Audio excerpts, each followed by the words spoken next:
So now let's have a look at some of the objections educators have when it comes to helping children who have dyslexia. Some of the things that sort of hold us back and make us lack confidence when it comes to dealing with children who have dyslexia. Now the first objection, the biggest one that I hear is you have teachers who go, well, I'm not qualified to help children with dyslexia. If I'm not qualified, I shouldn't be doing it. So as teachers, people expect us to know how to do everything. As teachers, they expect us to know how to solve everything, to prevent everything. And in our spare time, we have to do a lot of paperwork, and most of us feel pretty exhausted a lot of the time, and we're exhausted for good reasons. And as teachers, we want to help kids with dyslexia, but we don't know where to start. And we think things along the lines of, and I'll bet you've thought the same thing, because I have, most teachers I know have, we think, I'm not trained for dyslexia, I'm not qualified to help kids with dyslexia. See, qualified is one of those words that scares us off, qualified. What is qualified?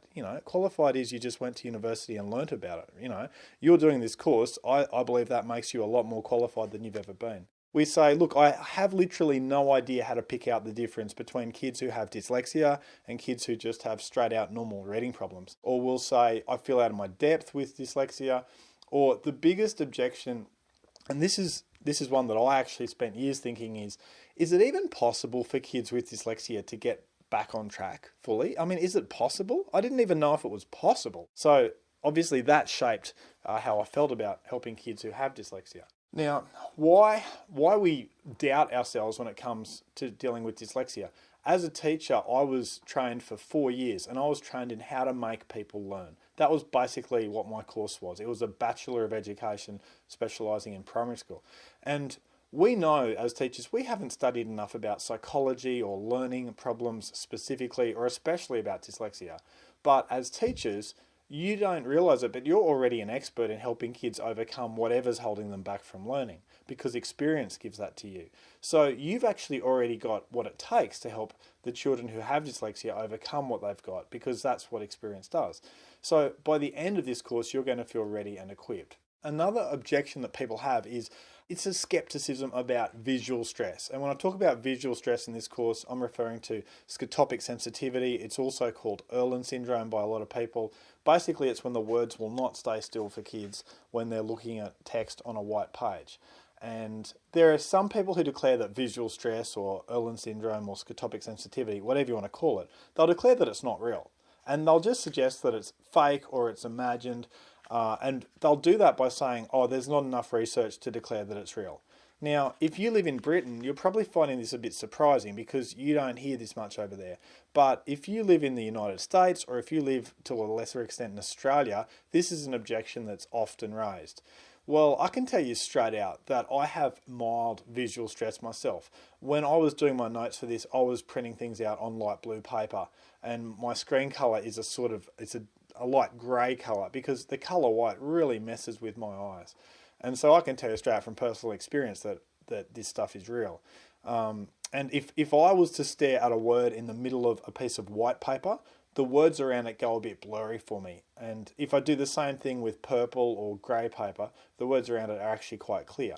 So anyone who wants to tell me that visual stress is not real, well, I have it myself, along with probably 10% of the children you teach, and dead set, it's there, it's real, it's happening all around us. Now, the skeptics will cite articles written by people who are not school teachers, and they simply declare that changing coloured backgrounds has no impact on helping children read.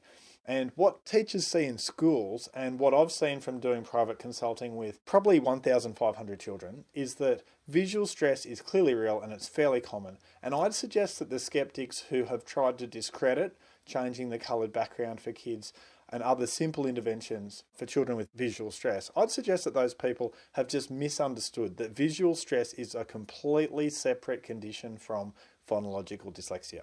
So when people argue that changing coloured backgrounds and similar interventions are unhelpful for kids with phonological dyslexia, they're correct. They're absolutely right. But that's a separate condition from what I'll be referring to in this course a lot as visual stress. And it has completely separate ways of dealing with it. But don't let their skepticism, don't let their, negativity or their claims that there's no research, don't let that persuade you that visual stress is not to be taken seriously, because it is. And Those people, most of them, they're not school teachers. They don't deal with the kids that you deal with.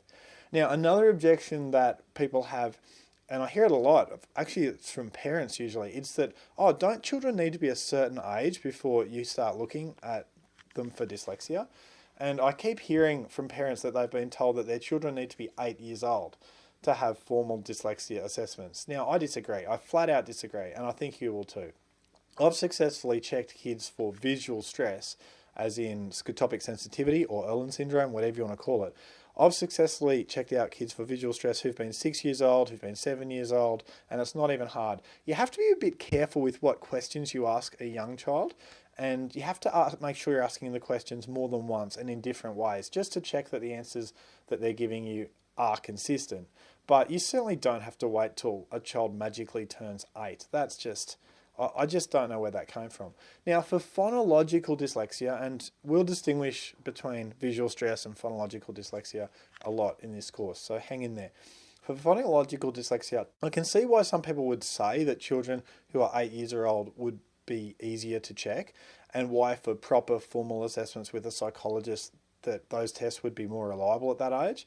But, you know, that doesn't really look at the fact that as teachers, you know where a child's skills should be. And you can see when things are not on track. And there's times to just trust your own judgment. And it doesn't take into account that the longer you leave problems with a child's reading, the more difficult it is for that child to thrive at school. So if you take a child who's clearly got some serious reading issues and you just wait until they're 8 years old, because somehow we're of the opinion that when they're 8 years old, it's magically easier to tell what the problem is, effectively that child is almost doomed for life to struggle with their reading and with the rest of their school, because statistically a child who's behind at the age of 8, they're going to stay behind without some serious intervention. So I'd encourage you to not wait till children are 8. It doesn't match at all what I see in my experience of helping children, and it probably doesn't even sit right on you as you think about it. And I think maybe this wait till children are 8 years old is just part of people trying to persuade themselves that they're not doing any harm to children by waiting and seeing if a child's reading skills will just magically fix themselves with, they'll use words like, oh, as they mature or as they get a bit older or whatever. They're just using words, but at the end of the day, those words don't match statistics, and those words don't match the facts. So it's almost like it becomes an excuse to fall into the wait and see trap.